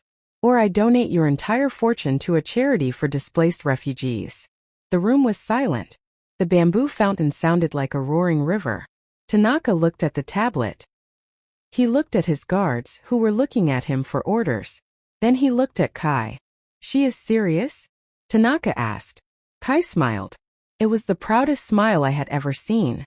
"My wife doesn't bluff." Tanaka closed his eyes. He took a deep breath. He bowed his head, not deeply but enough. "We will adjust our inventory," Tanaka grunted. "Excellent," I said, standing up. "Pleasure doing business." The hotel suite in Tokyo overlooked the glittering Shibuya crossing. It was the presidential suite, costing more per night than I used to make in a year. Kai threw his jacket on the bed and loosened his tie. He walked over to the minibar and poured 2 whiskeys. He handed me one. "You terrified him," Kai said, clinking his glass against his. "I've known Kenji Tanaka for 10 years. I've never seen him sweat." "He's a bully," I said, kicking off my heels. "Bullies only respect leverage." Kai watched me. He set his glass down and walked over, wrapping his arms around my waist. He pulled me close, burying his face in my neck. "You were incredible today," he murmured. "The way you controlled the room. It was sexy." I laughed, turning in his arms. "Cyber extortion is sexy? Competence is sexy. Power is sexy." He kissed my jawline. "I barely kept my hands off you in the tea house. We were surrounded by Yakuza armed with katanas, Kai." "I know." He grinned against my skin. It added to the thrill. He kissed me then, deep and demanding. The adrenaline from the confrontation was still humming in our blood. He backed me toward the floor-to-ceiling window. The lights of Tokyo sprawled out below us, a sea of neon. Do you remember the rain? He asked, pulling back to look at me. Every day. I thought I was saving you, he said softly, tracing the line of my cheekbone.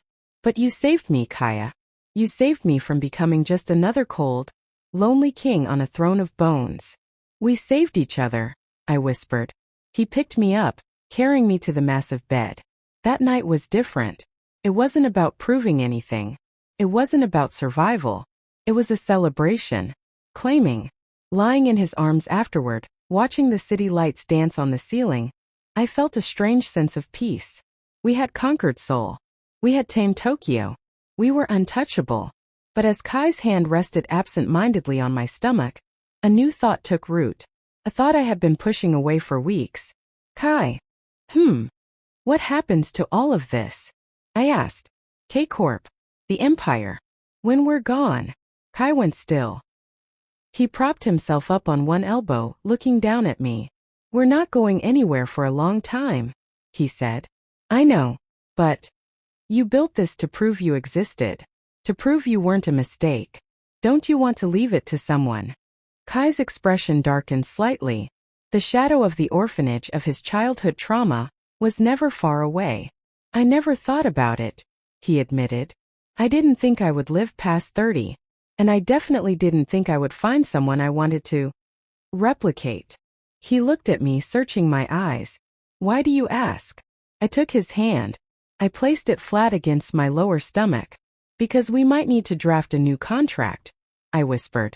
A legacy clause. Kai froze. His hand didn't move. His eyes widened, the stoic mask shattering completely.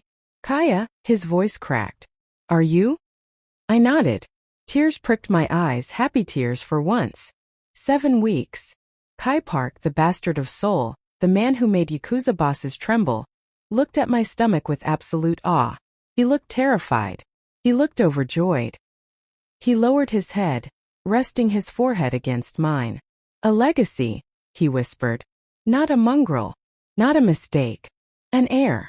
An heir, I agreed. He kissed me and then he kissed my stomach. I will burn the world down for them, he promised. I know, I said, stroking his hair. But you won't have to. We'll just buy the world instead. 8 months later. The private wing of the Seoul National Hospital was locked down tighter than the Blue House. Ghost unit guards stood at every elevator, every stairwell. Inside the suite it was quiet. I was exhausted. My body felt like it had run a marathon and been hit by a truck simultaneously. But the pain was distant, muted by the bundle in my arms. A boy.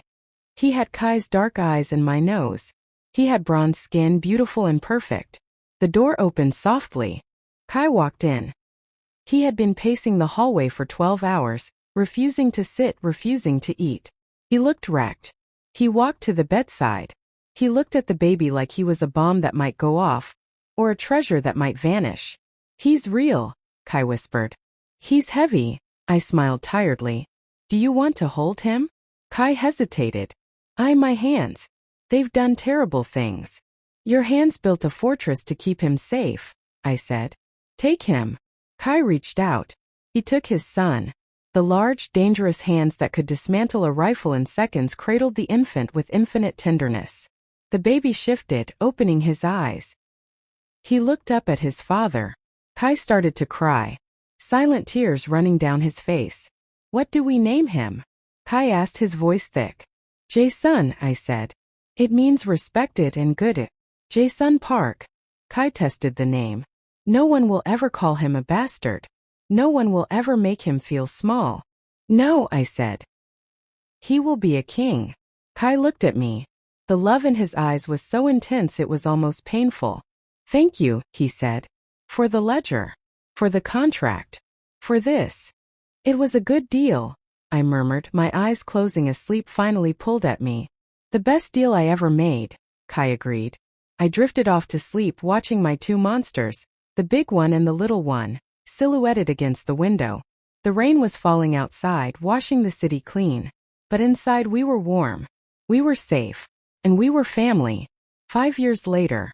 The playground in Hanamdong was empty, reserved for the residents of the exclusive estate. I sat on a bench, reviewing a merger contract on my tablet. K-Corp had just acquired a European shipping line. We were global now. Mama! Look! I looked up. Jae-sun, now 5 years old, was running across the grass. He was laughing, chasing a golden retriever puppy. And chasing him was Kai.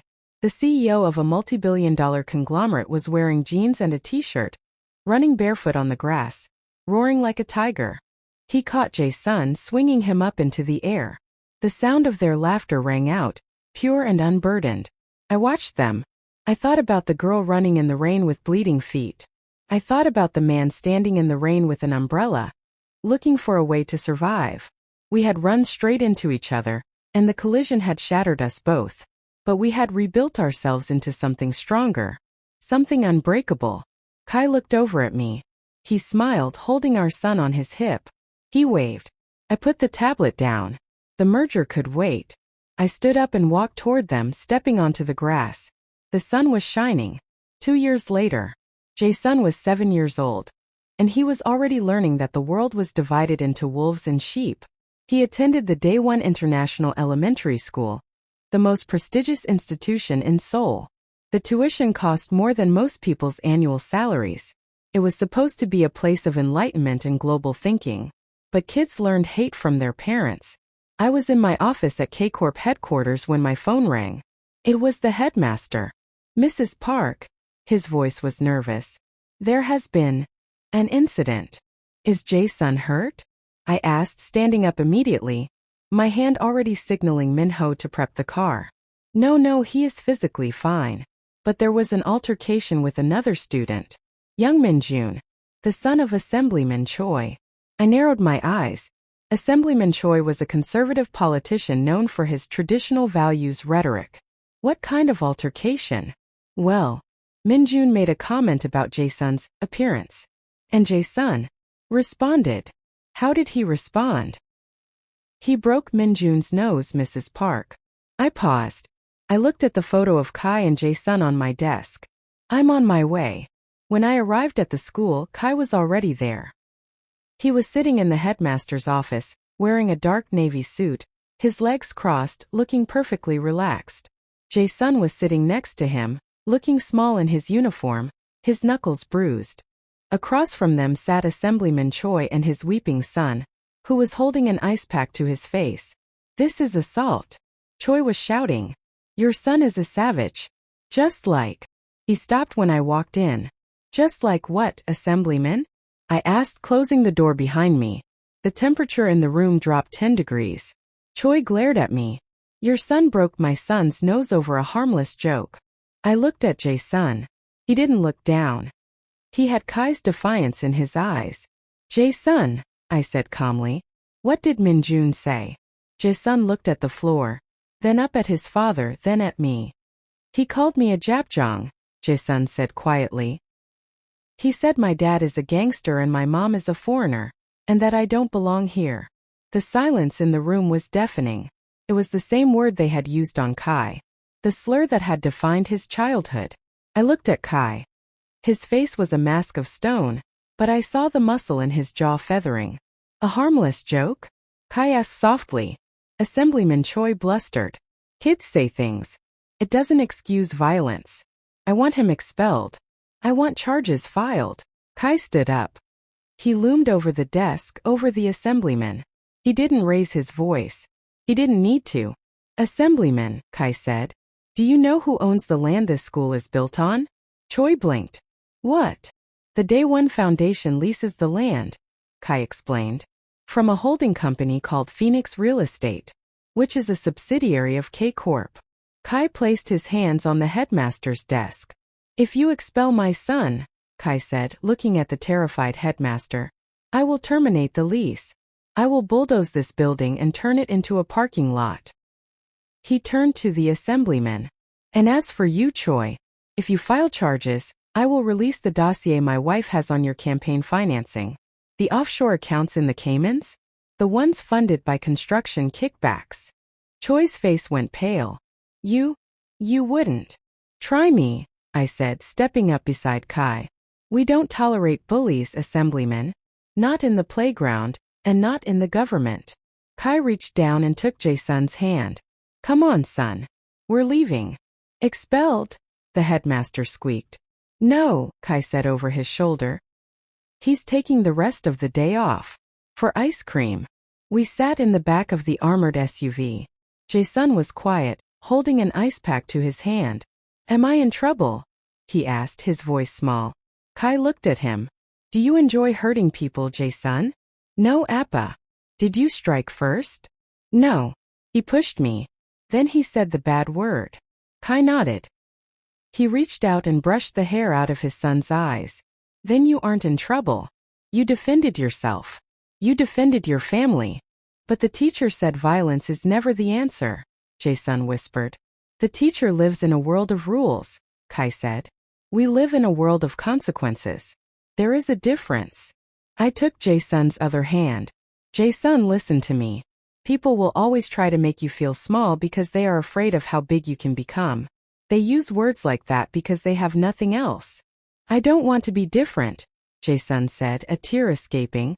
I want to be like everyone else. My heart broke. I looked at Kai. I saw the pain in his eyes, the mirror of his own childhood trauma. You will never be like everyone else, Kai said fiercely. You are a park. You have the blood of kings and warriors in you. Being different is your power, Jae-sun. It makes you see things they can't. It makes you stronger than they will ever be. Kai pulled up his sleeve, showing the scar on his wrist from where a handcuff had once cut too deep years ago. They called me a monster too, Kai said. So I built a castle where monsters are the kings. Jae-sun looked at the scar, then at his father's face. Am I a monster? Kai smiled. It was the softest smile I had ever seen. Only to the bad guys, son. Only to the bad guys. The incident with the assemblyman was handled. Choi resigned for health reasons 2 days later after a quiet meeting with Kai's legal team. But peace is a pendulum. Swings back. 3 weeks later, we were at the Incheon private airfield. We were preparing to fly to Jeju for the weekend. Just the three of us. Jae-sun was running ahead on the tarmac toward the jet, clutching his toy robot. Don't run, called out. He's fine, Kai said, his arm around my waist. Let him be a kid. Suddenly, the security detail at the perimeter gate shouted. A maintenance van that had been parked near the hangar suddenly accelerated. It smashed through the flimsy barrier tape and screeched onto the runway. It wasn't heading for the plane. It was heading for Jae-sun. Jae-sun! I screamed. Kai was moving before the scream left my throat. He sprinted, his speed inhuman, tearing across the tarmac. The van's side door slid open. A man in a ski mask leaned out, reaching for my son. Jae-sun froze, terrified. Grab him, the man yelled. Kai didn't have a weapon. He didn't need one. He didn't run to Jae-sun. He ran to intercept the van. He threw himself at the open sliding door, tackling the man reaching for our son. The impact knocked them both back into the van. Drive! Drive! The driver screamed. The van swerved, tires smoking, speeding away with my husband and son inside. No! I shrieked. I ran to the nearest security officer, ripped the assault rifle from his hands, and jumped into the lead pursuit car. Follow them. I ordered the driver, racking the bolt. Do not lose that van.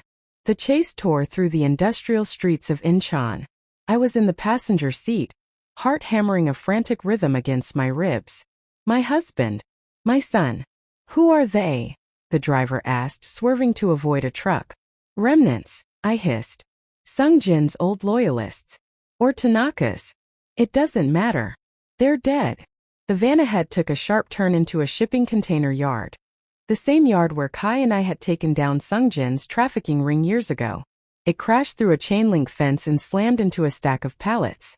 I jumped out of the car before it fully stopped. The van was smoking. The driver stumbled out, dazed, holding a pistol. I didn't hesitate. I raised the rifle and fired. A single shot to the shoulder. He spun and dropped. I ran to the back of the van. Inside it was carnage. The kidnapper Kai had tackled was unconscious, his face a bloody ruin. Kai was huddled in the corner of the van, shielding Jae-sun with his body. He was bleeding from a cut on his forehead, but his eyes were open, alert, and murderous. Kai! I'm okay, he grunted. Jae-sun is okay. Jae-sun was shaking, buried in Kai's chest. Kai looked at the unconscious man. He reached down and ripped the ski mask off. I recognized him. He was one of the directors who had refused to resign during the takeover. A man named Lee. He had lost his fortune, his reputation. He had come for revenge. Kai stood up, picking up Jae-sun. He stepped out of the van. He looked at Lee, then at the driver writhing on the ground. Min-ho, Kai said into his comms, his voice terrifyingly calm. Clean up on aisle 4. He handed Jae-sun to me. Take him to the car, Kai said. What are you going to do? I asked, clutching my son, smelling the smoke and blood on him. Kai looked at the men who had dared to touch his family. I'm going to send a message, Kai said. One that will last for a generation. That night, after the police statements which we controlled, after the doctors checked everyone, and after Jae-sun finally fell asleep in our bed between us, the house was quiet. Kai sat on the edge of the bed, staring at his hands. He had scrubbed them raw, but he still looked at them as if they were stained. I almost lost him, Kai whispered. I built this empire to be safe. And they still got to him. I moved across the bed. I wrapped my arms around his back, resting my cheek on his shoulder. You caught him, I said. You didn't lose him. He saw violence today, Kai said. He saw what I am. He saw his father saving him, I corrected. He saw a hero. Kai turned to me. His eyes were haunted. Is it ever over, Kaya? The fighting? No, I said honestly. Not for people like us. The world will always try to take what we have. That's the price of the crown. I took his hand, the hand that had signed the contract, the hand that had pulled the trigger, the hand that had cradled our son. But we don't fight alone, I said. That's the difference. Sung-jin fought alone. Lee fought alone. We are a legion. Kai looked at Jae-sun sleeping peacefully, then at me. The darkness in his eyes began to recede, replaced by the steely resolve that had made me fall in love with him. You're right, he said. He leaned in and kissed me. We are the Parks, he whispered against my lips. And we hold the line. 10 years later, Jae-sun Park, 17 years old, stood in the boardroom of K-Corp. He was tall, with his father's broad shoulders and his mother's sharp eyes. He wore the K-Corp pin on his lapel. He was presenting the quarterly logistics strategy to the board. He spoke with absolute confidence, commanding the room. Kai and I stood in the back, watching through the glass wall. Kai slipped his arm around my waist. We were older now. My hair had streaks of silver. Kai moved a little slower in the mornings, but the power was still there. He's ready, Kai said softly. Not yet, I smiled. He still has to learn how to negotiate with the Europeans. He has your tongue, Kai laughed. They don't stand a chance. We watched our son, the legacy of a runaway bride and a mafia boss. The boy who was once called a mongrel, now the crown prince of Seoul. Kai squeezed my hand. Worth it, he asked. The rain? The blood? The contract? I looked at him. My partner. My monster. My love. Every penny, I said. We turned and walked out of the room together, leaving the door open for the next generation.